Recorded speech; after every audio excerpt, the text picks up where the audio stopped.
الحمد للہ رب العالمین والعاقبۃ للمتقین والصلاة والسلام علی سید الانبیاء والمرسلین وعلی آلہ واصحابہ اجمعین اما بعد اعوذ باللہ من الشیطان الرجیم بسم اللہ الرحمن الرحیم وَلَا تَحْسَبَنَّ اللَّهَ غَافِلًا عَمَّا يَعْمَلُ الظَّالِمُونَ صدق اللہ العظیم وصدق رسولہ النبی الکریم ان اللہ وملائکتہ یصلون علی النبی یا ایہا الذین آمنوا صلوا علیہ وسلموا تسلیما اللہم صلی علی سیدنا و مولانا محمد معدن الجود والکرم وآلہ وصحبہ وبارک وسلم۔ حمد و صلوات کے بعد عزیز دوستوں، بزرگوں اور بھائیوں، اللہ تبارک و تعالی نے انسان کو انسان کی ضرورت بنایا ہے، انسان کو انسان سے وابستہ کیا ہے اور اس کو یہ حکم دیا ہے کہ اگر کچھ لوگ تیرے ماتحت ہوں، تیرے زیر دست ہوں، تو انہیں ان کے ساتھ کوئی زیادتی نہیں کرنی، کوئی ظلم روا نہیں رکھنا۔ اگر اللہ اپنے فضل سے، اس کی تقسیم ہوتی ہے نا، کسی کو چھوٹا بناتا ہے تو کسی کو بڑا بناتا ہے، کسی کو مالدار بناتا ہے، کسی کو غریب بناتا ہے، یہ اس کی حکمت کے تقاضے ہوتے ہیں۔ فرمایا کہ اگر تجھے میں صاحب اختیار کروں یا صاحب اقتدار کروں، یا میں اپنی حکمت کے تقاضوں کے تحت کسی جگہ تجھے کسی پر کوئی فوقیت یا کوئی قبضہ عطا کروں، تو تو نے ظلم سے بچنا ہے، کسی کے ساتھ کوئی زیادتی نہیں کرنی۔ اسلام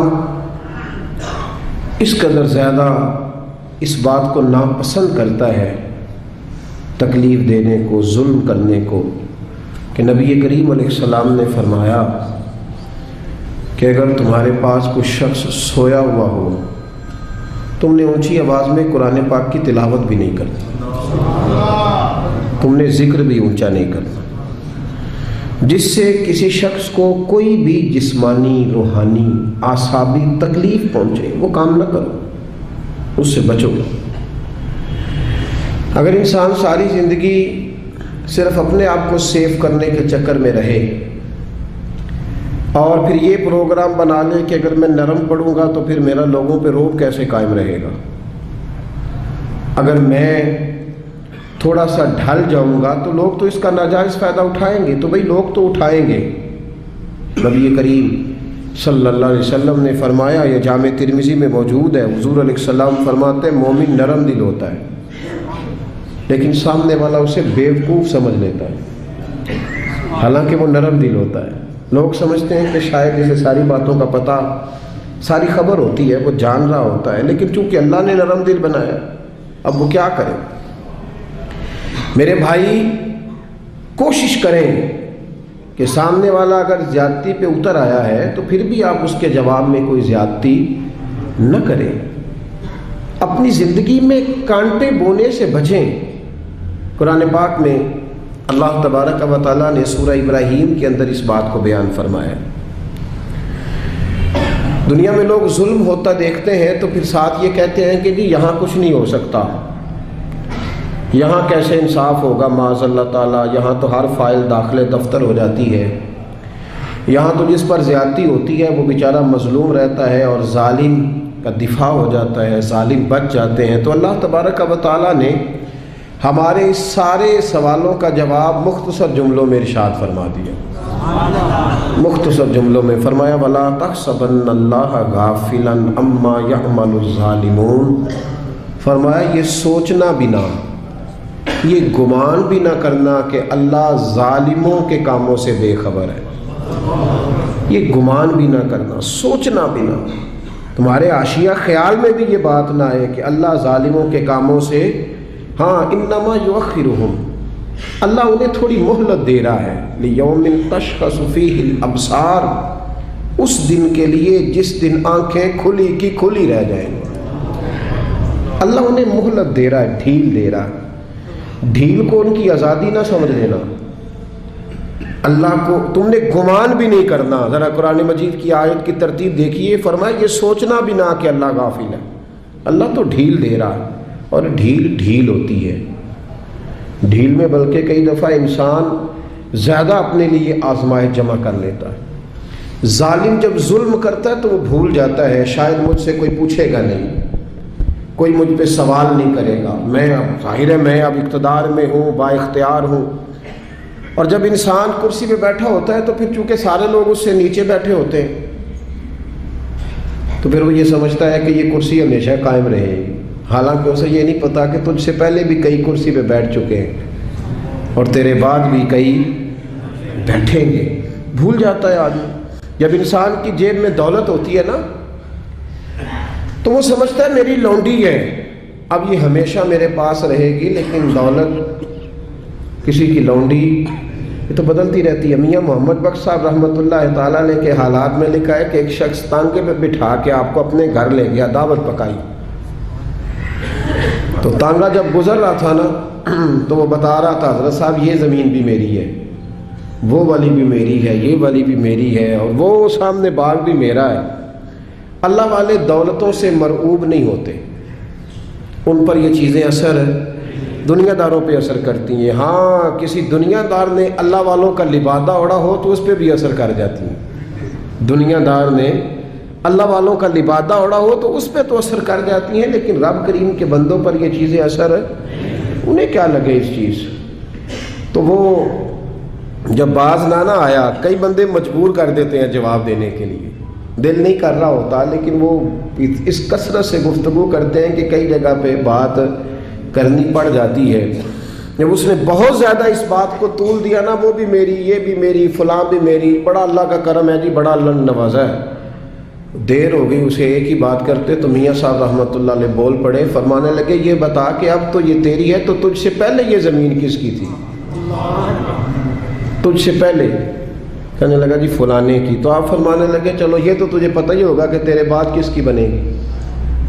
چپ کر گیا۔ تو آپ فرمانے لگے دانش مندہ دا کم ناہی دل دنیا تے لانا، اس ووٹی کئی خامد کیتے۔ دانش مندہ دا کم ناہی دل دنیا تے لانا، اس ووٹی تے کئی خامد کیتے۔ تو جو کیتا سو کھانا، کھا جاتی ہے جس کو بھی کرتی ہے، تو کس چکر میں الجھ گیا؟ یہ شوشا، یہ تھوڑا بہت، اور لوگوں کو روب کے اندر رکھنے کی کوشش کرنا، بڑے بڑے لوگوں کے ساتھ تصویریں کھنچوا کے ڈرائنگ روم میں لگانا، فیس بک پہ دینا کہ میرا بڑا روب چلتا ہے، یہ وقتی باتیں ہیں، یہ جھوٹ کا سہارا، یہ پلندہ ہے، یہ فریب ہے، یہ فراڈ ہے، یہ اپنے نفس کو تھوڑی دیر کے لیے مطمئن کرنے کی بات ہے۔ زندگی میں کبھی ظلم نہ کریں، روب نہیں رہتا تو نہ رہے۔ وقتی طور پر اگر ہماری قدر محسوس ہوتا ہے کہ چھوٹی ہو رہی ہے تو نہ ہو، لیکن کبھی بھی کسی کے ساتھ کوئی زیادتی، میرے رسول کریم صلی اللہ تعالی علیہ وسلم نے فرمایا زیادتی نہ کرنا۔ ظلم قیامت کے اندھیروں میں سے ایک اندھیرا ہوگا، قیامت کے اندھیروں میں سے ایک، میری بات کی سمجھ آ رہی ہے آپ کو؟ قیامت کے اندھیروں میں سے بڑے اندھیرے کا نام ظلم حضور نے بیان کیا۔ اور آپ کو پتہ جب اندھیرا ہوتا ہے تو پھر ایکسیڈنٹ ہوتا ہے، جب اندھیرا ہوتا ہے تو آنکھیں چندھیا جاتی ہیں، یہ دھند پڑتی ہے نا پاکستان کی کچھ سڑکوں پر، چیخ اٹھتے ہیں لوگ، چیخ اٹھتے ہیں، اعلان ہوتے ہیں غیر ضروری سفر نہ کرنا، باہر نہ نکلنا۔ یہ عرش کا مالک صرف ہمیں بتاتا ہے کہ یہ تو وہ والی دھند ہے تو چند گھنٹوں کے لیے ہے، اس اندھیرے سے بچو جو قیامت کے دن تمہارے گرد چھا جائے گا، تمہیں خبر ہی نہیں ہوگی کدھر جانا ہے، رستہ ہی نہیں ملے۔ یہ صرف ہمیں دکھایا جاتا ہے، یہ تو ایک ہلکا سے چند گھنٹوں کے لیے ایک معاملہ ہے، اس سے بچو۔ نبی پاک صلی اللہ علیہ وسلم نے صحابہ کو مختلف طریقوں سے، مختلف حکمتوں سے باتیں ان کے ساتھ کرتے تھے، اور پھر وہ باتیں ہمارے فائدے کے لیے ہمارے سامنے آ گئیں۔ صحیح مسلم میں حضرت ابو ہریرہ رضی اللہ تعالیٰ عنہ فرماتے ہیں کہ نبی پاک صلی اللہ علیہ وسلم نے نا صحابہ کے مجمع پر نظر ڈالی اور فرمایا بتاؤ بھئی مفلس کون ہوتا ہے، غریب کون ہوتا ہے، بتاؤ۔